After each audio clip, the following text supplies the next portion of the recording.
Hello, j'espère que vous allez bien. Aujourd'hui, on se retrouve dans une nouvelle vidéo. On se retrouve pour que je vous parle de tous les livres que j'ai lus dans mon mois de décembre 2023. Écoutez gang, mieux vaut tard que jamais. Je vous filme cette vidéo-là, nous sommes déjà le 8 janvier. Puis je pense qu'elle va être mise en ligne genre le 14. Fait que bref, on est déjà rendu dans le milieu du mois de janvier pour vous, mais je voulais pas ne pas vous parler des livres que j'ai lus dans mon mois de décembre 2023 parce que j'ai tellement lu des bons livres aussi. Ben, ce fut mon dernier mois de l'année. Donc les derniers livres que j'ai lus dans mon année 2023. 2023 fut une année de lecture assez incroyable pour moi. J'ai pas atteint mon goal. Je vous en avais parlé dans mes vidéos de fin d'année sur les livres. Mais j'ai quand même lu 60...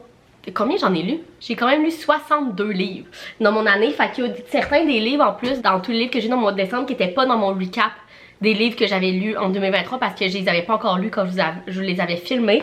Fait que je pense que ça va être vraiment cool de se parler de tout ça. Donc pour vous faire un petit recap, j'ai lu 5 livres dans mon mois de décembre. J'ai lu 3 livres de Noël et on va s'en parler, mais c'était pas tant des romances. Donc c'était quand même surprenant. J'ai lu aussi un thriller et un genre horreur, paranormal, mystery, young adulte, on va s'en parler. Bref, c'est vraiment des livres intéressants que je voulais discuter avec vous. Fait qu'on y va maintenant. Le premier livre que j'ai lu dans mon mois de décembre et ce fut mon seul 5 étoiles de décembre et donc mon dernier 5 étoiles de l'année 2023. C'est Les secrets de la femme de ménage de Freida McFadden. Vous savez que j'ai lu La femme de ménage qui est juste ici. Je pense que c'était en mars que j'ai lu ce livre-là qui a été un énorme coup de cœur pour moi. C'est un de mes livres préférés de 2023, mon thriller préféré ever.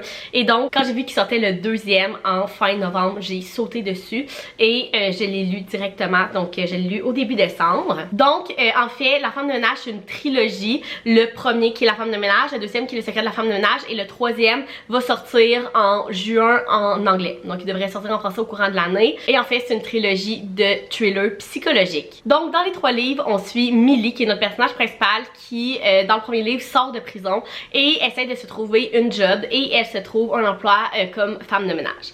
Et donc dans le premier livre, c'est vraiment l'histoire de la première famille dans laquelle elle travaille en tant que femme de ménage. Et là, dans la deuxième, c'est quelques années plus tard, Millie est rendue femme de ménage dans une nouvelle famille et là, c'est cette histoire-là.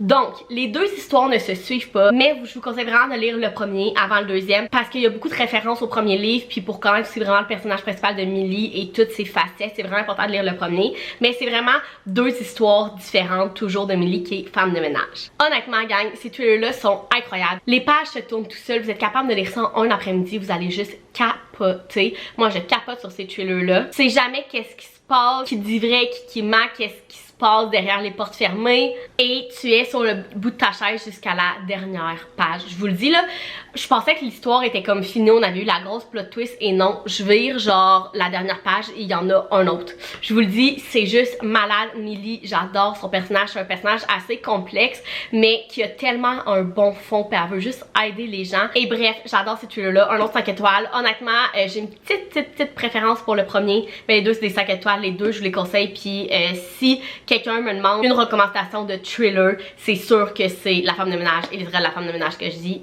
à 100%. Ensuite de ça, j'ai lu évidemment 3 livres de Noël pour le temps des fêtes. Je vous ai fait un vlog, un reading vlog de Noël. Donc si vous l'avez regardé, ça va peut-être être un petit peu redondant, mais je vais vraiment y aller plus vite. Fait que si vous voulez avoir plus de mes réactions à chaud, je vous conseille d'aller vraiment voir ce reading vlog là, même si bon, on est rendu en janvier, mais regardez, on peut lire des romances de Noël quand on veut. Fait que si vous voulez aller voir ce reading vlog là, je vous le conseille. Mais bref, premièrement, j'ai lu Noël à contretemps de Joanie Boutin. Et ce livre-là, c'est vraiment un livre sur l'amitié, les relations avec ses parents. Et il y a une mini romance sur le côté, mais c'est vraiment pas ce livre-là. Donc ce livre-là est super court, il fait à peine 200 pages. Et en fait, on suit Anaïs et sa meilleure amie qui s'appelle Madeleine. Et en fait, Anaïs, elle a un père qui est absent, en fait, il est musicien, il est tout le temps sur la route. Et il lui a dit qu'il allait pas venir à Noël, sauf si elle avait une paire de billets pour aller voir leur groupe préféré qui est Plunge Romance? Lunch Romance, je pense que c'est comme ça que ça se dit. Et donc, Anaïs n'a pas réussi à en avoir, mais il reste une dernière paire de billets et le groupe a fait une chasse de trésors la veille de Noël, donc le 23 ou le 24 décembre, pour que quelqu'un trouve les billets. Et Anaïs, sa meilleure amie, décide de partir en expédition pour trouver ces billets-là. Donc, tout le long du livre, on suit les deux meilleures amies qui font la chasse au trésor dans Québec, dans le temps des fêtes, pour trouver la dernière paire de billets pour que le père à Anaïs puisse venir à Noël. Et donc, premièrement, qu'est-ce qu'est-ce qui était vraiment le fun, c'est de voir ma ville, moi qui habite à Québec, au travers d'un livre avec tout le temps des fêtes, avec la place Noire à la place Douville, le marché allemand, vraiment toutes les activités de Noël dans un livre, ça c'était vraiment le fun. J'ai vraiment aimé aussi toute la relation d'amitié entre Anaïs et Madeleine. J'ai vraiment aimé toutes les discussions autour de la relation avec ses parents. La petite romance à côté aussi était super cute. Comme je vous dis, c'est vraiment juste à côté, là, tout petit peu, mais c'est quand même super mignon. Je l'ai dévoré en une après-midi. Je vous dis, gang, ça se lit tellement vite, ça se lit bien. En une après-midi, je l'avais terminé. Fait que bref, j'ai donné un 3.5 étoiles. J'ai beaucoup aimé, comme je vous ai dit. J'ai beaucoup aimé les thèmes abordés. J'ai aimé que ça se lit super vite. La seule chose, c'est que j'ai trouvé qu'il manquait d'action. Genre, c'est une chasse au trésor, puis j'aurais aimé ça qu'il y ait comme plus de twists dans la chasse au trésor. Je sais pas si vous comprenez, j'attendais qu'il y ait de quoi de gros qui arrive, moi là. Mais à part ça, j'ai beaucoup aimé. Puis si vous cherchez soit l'année prochaine un livre autour de l'amitié pour Noël, je vous le conseille vraiment. Ensuite de ça, j'ai lu le livre que j'étais le plus excitée de lire dans le temps des fêtes, et c'était 24 jours pour survivre au réveillon de Audrey Archambault. Honnêtement, je croyais que ce livre-là allait être une romance, ok? C'en est pas une, c'est une fiction contemporaine. En fait, on suit Mélodie qui est étudiante et elle a un stage à, je vais vous le dire, Sainte-Avoine de la Bourrasque, qui est un mini village avec genre 200 habitants là. Bref, elle se rend là-bas en avion et quand elle arrive là-bas, elle se rend compte qu'elle a perdu son stage. Dans le fond, il a été annulé. Elle est prise là-bas parce qu'il y a une tempête de neige, donc l'avion peut pas redécoller. Et elle a comme dit à sa mère au téléphone qu'elle s'était acheté un condo à Montréal et qu'elle allait recevoir toute sa famille pour Noël, même si elle a aucun condo à Montréal. Donc vous pouvez comprendre qu'elle est prise dans ce petit village-là et qu'elle est un petit peu dans la merde. Et donc au travers du livre, on rencontre les habitants de ce village-là qui sont tellement adorables, qui veulent juste aider Mélodie. Et on voit aussi Mélodie vraiment grandir en tant que personnage parce qu'elle a comme pas le choix d'accepter sa situation là et de régler ses problèmes dans le fin fond du Québec. Et c'était tellement adorable. C'est vraiment le genre de livre Fun Family fois 1000. Je découvre tellement des personnages adorables. Évidemment, c'est un small town avec une énorme ambiance de Noël. Les habitants de ce petit village-là sont comme accros aux décorations de Noël. Fait il y en a partout. Et à côté de tout ça, il y a une petite romance. Fait comme je dis, c'est vraiment une fiction contemporaine. Fait que c'est vraiment Mélodie et ses problèmes dans ce petit village-là. Mais il y a une petite romance à côté vraiment adorable. Honnêtement, ça a été une de mes parties préférées de ce livre-là. Et ce que j'ai vraiment adoré aussi de ce livre-là, c'est comment il était écrit. Gang, il y a genre des textos. Il y a genre des listes à cocher. Il y a plein d'affaires. Il y a des courriels. Il y a aussi des parties du passé de Mélodie pendant les temps des fêtes quand elle était plus jeune. Bref, ce livre-là se lit aussi en une après-midi. Il est un petit peu plus épais. Il y a tellement de genre textos et toutes ces affaires-là que ça se lit tout seul. Enfin bref, j'ai beaucoup aimé ce livre-là. J'ai donné un 4 étoiles. J'ai adoré tout ce qui est le small town, l'évolution de Mélodie, la petite romance à côté. J'ai adoré comment il était écrit. La seule chose, c'est que Mélodie m'a tapé un petit peu sur les nerfs quelques fois. C'est une jeune femme de genre 22-23 ans et elle avait des réactions d'un enfant de 13 ans, des fois. Et ça m'a vraiment tapé sur les nerfs. J'étais genre, fille, grandis un petit peu, comme gère tes émotions. Fait que c'est la seule chose qui a fait que ça n'a pas été un 5 étoiles pour moi, mais je l'ai adoré. Vraiment, je vous le conseille vraiment. C'est un roman québécois qui se lit facilement, qui est vraiment incroyable. Puis la couverture, honnêtement, la couverture. Et finalement, c'est là que mes lectures du temps des fêtes ont pris une petite tournure. Parce qu'en fait, depuis le début, je pensais que j'allais lire des romances de Noël. Le premier, ce fut une histoire d'amitié. Le deuxième, ce fut une fiction contemporaine. Et là, j'étais comme, là, je prends une romance. Et je me suis mis à la lecture de La lettre de Noël de Emily Stone. Super cute cover avec deux personnes qui s'enlacent. Le pont de Londres, là en arrière, on dirait que c'est des Strangers to Lovers. À Londres, je me dis, parfait, romance de Noël, c'est ce qu'il me faut. Gagne.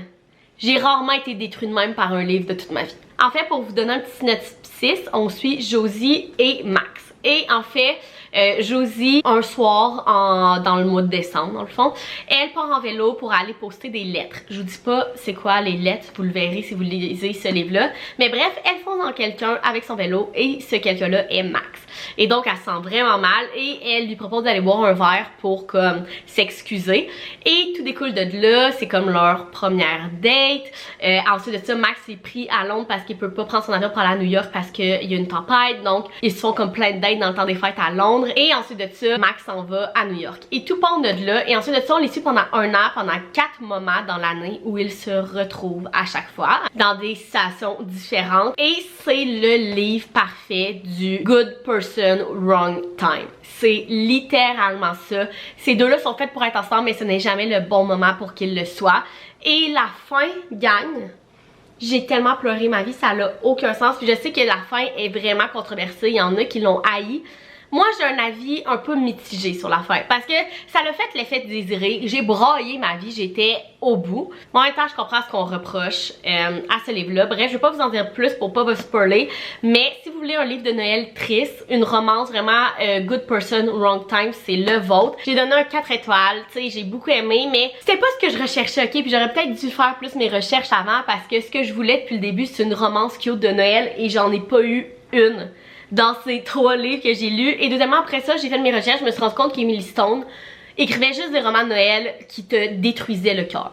Donc maintenant je le sais, maintenant je suis au courant et je vous mets au courant. Si vous lisez du Emily Stone, vous allez pleurer votre vie. Regardez, on est tous au courant maintenant. Mais bref, c'est un excellent livre. J'adore les livres de Noël qui se passent à Londres. Je sais pas pourquoi, je trouve qu'il y a tellement un petit vibe différent, tellement le fun. Il a fait l'effet désiré, j'ai eu le cœur brisé en 1000 morceaux, mais c'était pas nécessairement ce que je cherchais à ce moment-là. Et puis après tout ça, on avait passé le 25 décembre et j'étais rendue à lire pas mal mon dernier livre de l'année. Et j'ai décidé de lire White Smoke de Tiffany D. Jackson. Je voulais vraiment sortir des romans de Noël et je pouvais pas faire plus différent. Enfin, dans ce livre-là, on suit Mary Gold, qui est une jeune femme qui habite avec sa mère, son beau-père, son frère et sa demi-sœur. Et un jour, sa mère a un nouvel emploi, donc ils doivent déménager de la Californie pour aller dans une petite ville, déménager là-bas. Et quand ils arrivent là-bas, la maison, comment dire, il se passe des affaires très bizarres dans cette maison-là si c'est pas paranormal. Et tout découle de là, je veux pas vous en dire plus, mais c'est un young adult mystery paranormal. Et honnêtement, absolument, je suis vraiment pas une fan du paranormal. J'en ai lu quelques-uns, du genre Layla Colin Hoover, c'est vraiment pas mon préféré d'elle. Bref, mais j'ai été agréablement surprise sur celui-là. Honnêtement, c'est un young adult horreur, ok? J'ai eu la chienne plusieurs fois dans ce livre-là. La première moitié, je l'ai trouvée assez longue, mais quand ça part, gang, je capotais la twist. Je ne m'en entendais tellement pas. Et comment c'est fait, je sais pas comment vous l'expliquer, mais comme toute la twist arrive dans un chapitre, puis là tu penses que tu sais c'est quoi, puis la première phrase du chapitre d'après, t'es comme genre c'était pas vraiment ce que je pensais. Bref, je capotais. Mais j'ai trouvé aussi la fin très abrupte. Genre, il y a la twist, il y a un chapitre puis c'est fini. J'étais comme ok, mais moi je veux en savoir plus, genre les personnages ils vont où, ils font quoi. Je trouvais qu'il y avait des questions qui n'avaient pas été résolues non plus, et je me suis même demandé si elle allait en avoir un deuxième là, c'était à ce point là. Enfin bref, la première partie assez longue, la fin c'est sec, des questions avec pas de réponse, mais la twist était assez incroyable. Donc j'ai donné un 3.5 étoiles, puis si vous cherchez un horreur young adulte avec du paranormal, je vous le conseille vraiment, parce que c'est la première fois que je lis un livre dans ce genre là, mais je l'ai quand même beaucoup aimé. Donc voilà les 5 livres que j'ai lus dans mon mois de décembre. Donc premièrement, un thriller 5 étoiles, 3 livres de Noël, un 3.5 étoiles et 2 4 étoiles, et finalement mon Young Adult Mystery Paranormal 3.5 étoiles. Fait que j'ai vraiment eu un bon mois. Honnêtement, j'espérais lire un petit peu plus que 5 livres ce mois-ci, mais je m'attendais à avoir un temps des fêtes relax. J'avais pris 2 semaines de congé et finalement on a eu des parties genre presque tous les jours, mais c'est pas grave, on a vraiment aimé ça. C'est tout le temps le fun de passer du bon moment entre amis et en famille. Donc c'est peut-être pour ça que j'ai lu un petit, ben pas un petit peu moins, mais que j'aurais voulu lire un petit peu plus. Donc voilà, c'était le dernier recap des livres que j'ai lus en 2023 et là on commence 2024. Il y a tellement de livres que j'ai hâte de lire. Déjà rendu à mon 2e livre de l'année en ce moment et ça a l'air d'un 5 étoiles. Je suis rendue à la moitié à peu près et je capote dessus. Enfin j'ai tellement hâte de vous en parler. Bref, je sens que 2024 va être une année assez incroyable en lecture. Et donc, n'oubliez pas de me suivre ici sur Instagram et sur TikTok pour rien manquer sur le contenu des livres. Donc voilà, dites-moi en commentaire, ça a été quoi votre livre préféré de décembre 2023? Parce que ma TBR n'est jamais assez longue. Et sinon, vous pouvez mettre un thumbs up, vous abonner à ma chaîne, puis nous, on se retrouve dans une prochaine vidéo. Bye!